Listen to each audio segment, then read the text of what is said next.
ఓం గంగణపతే నమ ఐం సరస్వత్యే నమ క్రీం క్రీం మహాకాళికాయ నమ ద్రాం దత్తాత్రేయాయ నమ శ్రీరామ జయ రామ జయ జయ రామ రామాయ నమో నమ ఓం నమ శివాయ శివాయ గురవే నమ ద్రాం దత్తాత్రేయాయ నమ ఓం నమో భగవతే మేధా దక్షిణావర్తే మహ్యం మేధాం ప్రజ్ఞా ప్రయచ్చస్వ క్లీం కృష్ణాయ గోవిందాయ గోపీజనవల్లభాయ శ్రీకృష్ణ పరబ్రహ్మణే పరంజ్యోతిషే నమ మాతృభ్యో పితృభ్యో ఋషుభ్యో గురుభ్యో నమో నమ. యూట్యూబ్ ప్రేక్షకులందరికీ కూడా నమస్కారం అండి. నేను పాలపర్తి గురునాథ శర్మ జ్యోతిష్యం వాస్తు సిద్ధాంతిని. మీకంతా కూడా ప్రధానంగా ఇప్పుడు చెప్పబోయే టాపిక్ ఏంటిదంటే పూర్వజన్మం మరి కర్మ సిద్ధాంతం అంతా కూడా. పూర్వజన్మం అంటే ఏంటిది, పూర్వజన్మం నుంచి వచ్చిన కర్మ సిద్ధాంతం అంతా కూడా ఏ రకంగా జ్యోతిష్యంలో అంతా కూడా వివిధ మేషాది ద్వాదశ రాశుల వాళ్ళకి కర్మం అంటే ఏంటి, కర్మ సిద్ధాంతం అంటే ఏంటి, పూర్వజన్మలో చేసుకున్న కర్మ సిద్ధాంతం అంటే ఏంటి సంపూర్ణంగా విశ్లేషణ చేయడం జరుగుతుంది. మీకు లగ్నం తెలిసి ఉంటే లగ్నాన్ని చూసుకోండి. జన్మ లగ్నవశాత్తు ఈ యొక్క గ్రహస్థితి ఉంటాయి కనుక ఈ యొక్క కర్మల ప్రభావం వల్ల దైవ ఆగామి సూచిత సంచిత ప్రారంధ కర్మలు అని చెప్పేసి అంటారు అన్నమాట. అంటే పూర్వజన్మలో చేసుకున్న కర్మశేషం కానీ ఈ జన్మలో అనుభవించాల్సిన కర్మం కానీ మనం చేసుకున్న కర్మలైనా కానీ అంటే పూర్వజన్మలో చేసుకున్న కర్మలైనా కానీ ప్రధానంగా ఎటువంటి కర్మలకంతా కూడా కర్మ సిద్ధాంతం ప్రకారంగా ప్రతి ఒక్క మానవుడంతా కూడా కర్మనంతా కూడా సంపూర్ణంగా అనుభవించి తీరాల్సిందే. కర్మ సిద్ధాంతం ప్రకారంగా ఏదో రకంగా స్వల్పంగా అయినా కానీ ఆ కర్మనంతా కూడా అనుభవించే విధంగా కొన్ని గ్రహాల ప్రభావం అంతా కూడా ఉంటుంది. జాతక చక్రం ప్రకారంగా లగ్న చక్రము, నవాంశము, షష్టాంశము, దశాంశము, త్రింశాంశం అని చెప్పేసి కొన్ని అంశాల్లో అంతా కూడా అంశపాదాల్లో గ్రహస్థితి అంతా కూడా ఈ రకంగా ఉంది. విశ్లేషణ చేసుకొని అంతా కూడా అందరికీ పరిష్కారం చేసుకోవడం జరుగుతుంది. జన్మ జాతకమే ప్రధానమైన జాతకంగా ఉంటుంది. లగ్నం తెలిసి ఉంటే కనుక లగ్నాన్ని చూసుకోండి, లేదు రాశి తెలిసి ఉంటే కనుక రాశిని చూసుకోండి. కర్మ సిద్ధాంతం అంతా కూడా పూర్వకర్మ సిద్ధాంతం ప్రధానంగా చూసుకుంటే నవమస్థానాన్ని కేంద్రంగా చెప్తుంది. మరి ఆ నవమస్థానాన్ని అనుభవించే విధంగా చేసేది దశమస్థానం అంటుంది. ప్రధానంగా ఈ యొక్క మళ్ళీ లగ్నము శరీర కారకత్వాల గురించి చెప్తుంది. శరీరంలో మీరు ఎటువంటి ఆరోగ్యంగా ఉంటారు, ఎటువంటి అనారోగ్యాలతో ఇబ్బంది పడుతూ ఉంటారని చెప్పడం జరుగుతుంది. ద్వితీయ స్థానం కుటుంబ స్థానం గురించి చెప్తుంది, ధనయోగాల గురించి చెప్తుంది. ఈ స్థానాలు ప్రధానంగా చూసుకుంటే పుత్రస్థానం పంచమ స్థానం అవుతుంది.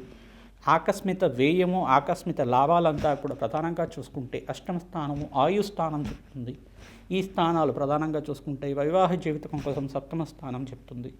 ఈ కర్మ సిద్ధాంతాన్ని అనుసరించి గ్రహాల యొక్క కూటమి కలయిక వల్ల కొన్ని ప్రభావాలని చెప్తూ ఉంటుంది. ప్రధానంగా కర్మఫలదాత అంతా కూడా శనీశ్వరుడు, కానీ మనం అనుభవించే విధంగా చేసేవాడు రాహు.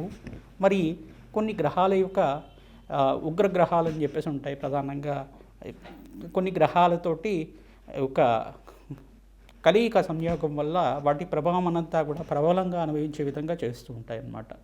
సూర్య రాహుల కలయిక కానీ సూర్య కేతు కలయిక కానీ ఇది గ్రహణ యోగం కింద మారుతూ ఉంటుంది. చంద్ర రాహుల కలయిక అనేది దుష్కర్మ కింద ఉంటుంది. గురు చండాల యోగం అనేది ఒక యోగం ఉంటుందన్నమాట. బృహస్పతి రాహు కలయిక అనేది కొన్ని స్థానాల్లో అది అవయోగం కింద మారుతూ ఉంటుంది. లగ్నవశాత్ అంతా కూడా విశ్లేషణ చేసుకోవడం జరుగుతుంది. మీ పూర్వజన్మలు చేసుకున్న పుణ్య ఫలితాన్ని ఈ జన్మలో అనుభవించే విధంగా, మరి ఇప్పుడు చేసుకున్న ఫలితాలంతా కూడా మరో జన్మలో అనుభవించే విధంగా దానికి కర్మ సిద్ధాంతం అంతా కూడా క్యారీ ఫార్వర్డ్ అవుతూ ఉంటుందన్నమాట. ప్రతి నిమిషం కూడా మీరు చేసుకున్న కర్మలు ఇక్కడ పుణ్యకర్మల్ని సంపూర్ణంగా అనుభవిస్తూనే మరి ఇంకా ఏమైనా బ్యాలెన్స్ ఉందా, కర్మం అంతా కూడా బ్యాలెన్స్ ఉందా. ఎప్పుడైనా కానీ కర్మ సిద్ధాంతం ప్రకారంగా పుణ్యము పాపము రెండు బ్యాలెన్స్గా ఉండాలి. మరి ఏది హెచ్చు తగులుగా ఉన్నా కానీ దాన్ని అనుభవించడానికి మరో జన్మ అనేది ఉంటుందన్నమాట.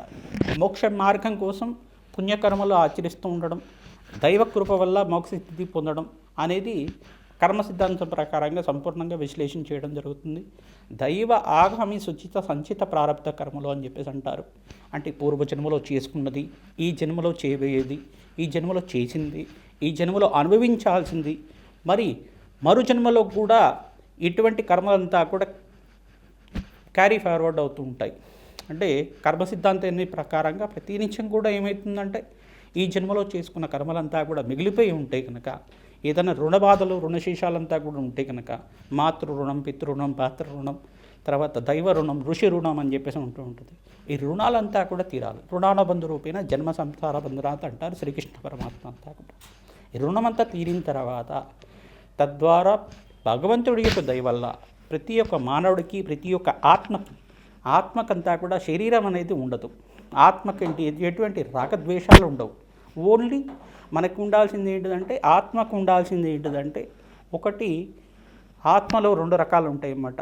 అంటే భోగ శరీరంతో ఉండేది కానీ, తర్వాత యాతనా శరీరంతో ఉండేది కానీ. ఈ ఆత్మ సిద్ధాంతం ప్రకారంగా చూసుకుంటే ఆత్మ శరీరాన్ని అంతే పొందుతూ ఉంటుంది, కానీ కొన్ని రాగద్వేషాలు అనేది ఉండవు. కానీ అనుభవించే విధంగా, అంటే భోగ శరీరంతో ఉండేది భోగభాగ్యాలతో అనుభవిస్తూ ఉంటుంది ఆత్మ. యాతనా శరీరంతో ఉండేది దుష్కర్మాలు చేసి ఉంటే కనుక నరక బాధలు అనుభవిస్తూ ఉండడం. ఇటువంటి ఇతిహాసం అంతా కూడా మనకి గరుడ పురాణంలో చెప్తూ ఉంటారు. కొన్ని శాస్త్ర ప్రామాణికంగా అంతా కూడా చెప్పడం జరుగుతుంది. కర్మ సిద్ధాంతం అంతా కూడా ఈ రకంగా ఉంటుంది. మేషాది ద్వాదశ రాశుల వాళ్ళకి ఎటువంటి గ్రహాల యొక్క స్థితిగతి సంయోగం వల్ల జన్మజాతకం ప్రకారంగా దానికి ఎటువంటి పరిష్కారం చేసుకోవాలి, పూర్వజన్మలో చేసుకున్న దుష్కర్మల నుంచి బయటపడాలన్నా, పుణ్యకర్మల నుంచి మీరంతా కూడా మోక్ష జ్ఞానాన్ని పొందాలన్నా ఎటువంటి పరిష్కారం అంతా కూడా ఆచరించాలి. అష్టైశ్వర ప్రాప్తి కోసం కానీ, సత్సంతాన యోగం కోసం కానీ, ఆలస్య సంతానం అవుతున్నా, అనుకున్న పనులంతా కూడా నెరవేరకపోయినా, ఆలస్యం అవుతున్నా, ఆటంకాలు ఉంటున్నా కానీ, ఎటువంటి పనిలు అనుకుంటున్నా కానీ దాని ఆటంకాలు జరుగుతున్నా కానీ దీనికంతా కూడా పరిష్కారం చెప్పడం జరుగుతుంది. ఈ యొక్క కర్మ సిద్ధాంతం ఎపిసోడ్లో అంతా కూడా ప్రధానంగా ఈ యొక్క పూర్వజన్మ కర్మ సిద్ధాంతము మరియు ఈ యొక్క కర్మయోగం అనేది ఎటువంటి ప్రభావాలంతా కూడా చూస్తున్నాయి. గ్రహ యొక్క దోషాలంతా కూడా ఎటువంటి గ్రహాలకంతా కూడా పరిహారం చేసుకోవడం వల్ల రాజయోగం సిద్ధిస్తుంది. సంపూర్ణమైన ఆనందమైన జీవితం జీవించిన తర్వాత, అష్టైశ్వర ప్రాప్తితోటి ఆనందమైన జీవితం జీవించిన తర్వాత మోక్ష జ్ఞానం పొందే విధంగా ఎటువంటి పరిహారాలంతా కూడా ఆచరించాలి, ఎటువంటి కర్మల వల్ల ఎటువంటి కర్మలు వస్తున్నాయి అనేది క్లుప్తంగా విశ్లేషణ చేయడం జరుగుతుంది. వృషభ రాశి, వృషలగ్న జాతకులకి ప్రధానంగా వృషభ లగ్నం తెలిసి ఉంటే కనుక, జన్మ జాతకం ప్రకారంగా లగ్నం తెలిసి ఉంటే లగ్నాన్ని చూసుకోండి, లేదు రాశి తెలిసి ఉంటే రాశిని చూసుకోండి. ప్రధానంగా ఈ యొక్క కర్మ సిద్ధాంతము, కర్మయోగ సిద్ధాంతము, పూర్వజన్మ కర్మశేషం అంతా కూడా ఈ రకంగా ఉంటుంది. పూర్వకర్మ అంతా కూడా అనుభవించే విధంగా ఈ రకంగా గ్రహాల యొక్క కారకత్వం అవుతూ ఉంటాయి అనేది విశ్లేషణ చేయడం జరుగుతుంది. దైవ ఆగామి సూచిత సంచిత ప్రారంభ కర్మలో అని చెప్పేసి అంటారు. అంటే పూర్వజన్మలు చేసుకున్నది, పూర్వజన్మ సిద్ధాంతం ప్రకారంగా మనకు వచ్చింది, ఈ జన్మలో అనుభవించాల్సింది, ఈ జన్మలో చేసుకున్నది, ఈ జన్మలో మనం చేసిన పుణ్యకర్మలు, ఈ జన్మలో చేసుకున్న దుష్కర్మలు కానీ, అనుకోనకుండా అని తెలిసి కానీ తెలియకుండా కానీ, అందరు కూడా అనుకోని చేయరు కదా ఏదన్నా కానీ, అని తెలిసి కానీ తెలియకుండా కానీ ఎటువంటి దుష్కర్మలు చేస్తున్నా కానీ దానికంతా కూడా కొన్ని గ్రహాల యొక్క సంయోగము, గ్రహాల యొక్క కారకత్వాలు అవుతుంటాయి. ప్రధానంగా లగ్నము, నవాంశము, లగ్నచక్రం ప్రకారంగా లగ్నం అయితే కనుక లగ్నాధిపతి, నవమాధిపతి, దశమాధిపతి అంటే ద్వితీయాధిపతి, పంచమాధిపతి, ఈ గ్రహాలంతా కూడా యోగకరంగా ఉండాలి. ప్రధానంగా కర్మఫలదాత నవమస్థానం చెప్తారు. నవమస్థానం పితృస్థానము, పూర్వపుణ్యాన్ని చెప్తూ ఉంటుంది. ప్రధానంగా పితృదోష నివారణార్థం ఎటువంటి కర్మలంతా కూడా ఆచరించాలి. ప్రధానంగా పూర్వజన్మలో చేసుకున్న కర్మయోగం అంతా కూడా ఈ రకంగా ఉంది. పూర్వజన్మలో మీరు ఏ జన్మనే ఆచరించారు, ఈ జన్మ వల్ల మీకంతా కూడా ఇటువంటి పుణ్య జన్మ వచ్చింది అంతా కూడా విశ్లేషణ చేసుకోవడం జరుగుతుంది. ప్రధానంగా చూసుకుంటే వృషభ రాశి, వృషభ లగ్న జాతకులు మహాలక్ష్మీదేవి ఆరాధన చేయడం వల్ల ఎటువంటి దుష్కర్మలు ఉన్నప్పటికీ కూడా, ఎటువంటి దుష్ప్రభావాలు అనేది ఉన్నప్పటికీ కూడా మహాలక్ష్మీదేవి ఆరాధన, అన్నదానం చేయడం వల్ల విశేషమైన పుణ్యయోగము, రాజయోగం సిద్ధి రావడానికి ఆస్కారం ఉంటుంది. శని రాహుల కలయిక నవమస్థానంలో కానీ, ప్రధానంగా శనీశ్వరుడు యొక్క దృష్టి సూర్య భగవానుడి మీద సమసప్తక దృష్టి కానీ, ఎటువంటి త్రిపాద దృష్టిల్లో ఏ దృష్టి ఉన్నా కానీ దానికి పితృదోష కారణం అవుతుంది. ప్రధానంగా నవమస్థానంలో పాపగ్రహాల యొక్క సంయోగం కానీ, కుజరాహువులు కానీ, ఈ యొక్క శని రాహువులు కానీ, శని కేతువులైనా కానీ ఏ గ్రహాల యొక్క స్థితిగతి ఉండడం వల్ల మీకు ప్రధానంగా అనుకున్న పనులు ఆటంకాలు అవుతూ ఉండడం కానీ, శుక్ర కేతువులు కలయిక, శుక్ర కుజులు కలయిక సప్తమ స్థానంలో ఉంటే కనుక వివాహ జీవితంలో ఆలస్యం అవుతూ ఉండడం కానీ, వృషభ రాశి, వృషభ లగ్న జాతకులకి సంతానం ఆలస్యం అవుతుండడం, పంచమ స్థానంలో అంగారకుడు ఉన్న, పంచమ స్థానంలో రాహు అంగారకుడు కలిసి ఉన్న కొన్ని అనారోగ్య ఇబ్బందులు అనేది ఉండడం, కుజ కేతువుల కలయిక పంచమ స్థానంలో ఉన్న, సప్తమ స్థానంలో ఉన్నా కానీ లగ్నాన్ని బట్టి కొన్ని రోగ కారకత్వాలు చెప్తూ ఉంటారన్నమాట. స్త్రీలకైతే కనుక ఆలస్య సంతానం అవడానికి ప్రధానంగా పంచమ స్థానం, సప్తమ స్థానం కారణమవుతుంది. సంతాన స్థానంలో పంచమ స్థానంలో కుజ కేతువులు కలిగి ఉంటే కనుక స్త్రీలకి కొంచెం పీసీఓడి ప్రాబ్లమ్స్ కానీ, ఓవరీ ప్రాబ్లమ్స్ కానీ, ఇటువంటి చర్మ సంబంధమైన అనారోగ్యాలు ఉండడం కానీ కొన్ని అనారోగ్య సూచనలు ప్రాయంగా చెప్పడం జరుగుతుంది.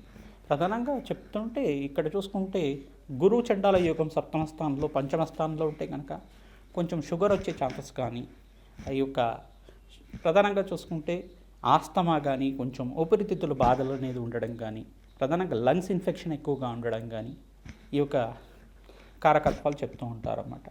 ప్రధానంగా ఈ యొక్క కారకత్వాల వల్ల వారు చెప్తుండేది ఏంటంటే ప్రధానంగా దైవతారాధన చేసుకోవడం, భగవంతుడి యొక్క సేవ చేయడం, తద్వారా ఇటువంటి పూర్వజన్మలో చేసుకున్న కర్మ సిద్ధాంత ప్రకారంగా జన్మాంతరమైన మహాపాతకాలంతా నివారణ కావడానికి పుణ్యక్షేత్ర దర్శనాలు ఆచరించాలి, అన్నదానం చేయాలి, గోమాత సేవ చేసుకుంటూ ఉండాలి. ప్రధానంగా తల్లి తండ్రికి అంతా కూడా ప్రతినిత్యం కూడా నమస్కారం చేసుకోవడం వల్ల అష్టైశ్వర ప్రాప్తి కలుగుతుంది, వంశాభివృద్ధి కలుగుతుంది. భగవంతుడి యొక్క దయ వల్ల మీకంతా కూడా రాజ్యోగం సిద్ధి రావడానికి ఆస్కారం ఉంటుంది. ముఖ్యంగా ధ్యానం చేసుకోవడం, మెడిటేషన్ చేయడం వల్ల ఆత్మశాంతి కలుగుతుంది, మనశ్శాంతి కలుగుతుంది. ప్రధానంగా ఆత్మకి శరీరం ఉండదు.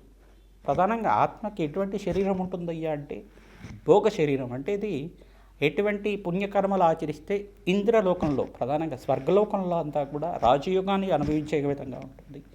యాతనా శరీరం ఏం చేస్తుందయ్యా అంటే యాతన శరీరానికి మీకు అనుభవించే విధంగా ఉంటుందన్నమాట. అంటే ఆ యాతన శరీరానికి ఏమైనా శిక్షలు వేసి ఉంటే కనుక ఆ శిక్షని అనుభవించే విధంగా అంతవరకే ఉంటుంది. దానికి ఎటువంటి రాగద్వేషాలు ఉండవు, ఎటువంటి శరీర స్పర్శ కానీ శరీరంలో చూసుకునే ఈ యొక్క స్పర్శ జ్ఞానం అనేది ఉంటుందన్నమాట. ఇటువంటి కర్మ సిద్ధాంతం ప్రకారంగా గరుడ పురాణంలో చెప్పిన విధానంగా మనమంతా కూడా విశ్లేషణ చేయడం జరిగింది. ప్రధానంగా అన్నదానం చేయడం, గోమాత సేవ చేసుకున్న వాళ్ళకి శక్తి ఉన్నవాళ్ళు ఆవు దూడ మరియు 6 నెలల గ్రాసంతో గోశాలలో కానీ బ్రాహ్మణత్వం కానీ దక్షిణ సహితంగా మీకు శక్తి కొలిది ఎట్లాగైతే గోదానం చేయాలని చెప్పేసి అన్నారు, గోదానం చేయాలని చెప్పి శాస్త్ర ప్రామాణికం చెప్పారు. శక్తి కొలిది ఉన్నవాళ్ళు మాత్రం సంపూర్ణ గోదానం అంతా కూడా ఆచరించడం, ప్రతినిత్యం కూడా గోమాత సేవ నిత్యంగా గ్రాసాన్ని సమర్పిస్తూ ఉండడం వల్ల, దాన్ని పోషణ చేయడం వల్ల రాజయోగం సిద్ధిస్తుంది, అష్టైశ్వర ప్రాప్తి కలుగుతుంది. అనుకున్న పనులు అంతా కూడా సకాలంలో నెరవేరడానికి అష్టైశ్వర ప్రాప్తితోటి సకాలంలో విద్యాయోగం కానీ, సకాలంలో కళ్యాణ యోగం కానీ, సకాలంలో మీకంతా కూడా సంతానం సిద్ధించడానికి కానీ, అనుకున్న కోరికలంతా ధర్మపదమైన కోరికలన్నీ కూడా నెరవేరడానికి ఆస్కారం ఉంటుంది. ఇష్టదేవత ఆరాధన చేయండి, కులదేవత ఆరాధన చేయండి. ఎవరైతే కులదేవత ఆరాధన మర్చిపోతూ ఉంటారో కొన్ని సంవత్సరాల దాకా ఆర్థిక ఇబ్బందులు అనుభవిస్తూ ఉండడం జరుగుతూ ఉంటుంది. ఇటువంటి దుష్కర్మల నుంచి బయటపడటానికి అన్నదానం చేయడం వల్ల, కులదేవత ఆరాధన చేసుకోవడం వల్ల అనుకున్న పనులంతా కూడా సకాలంలో నెరవేరడానికి ఆస్కారం ఉంటుంది. శ్రీమాత్రే నమః.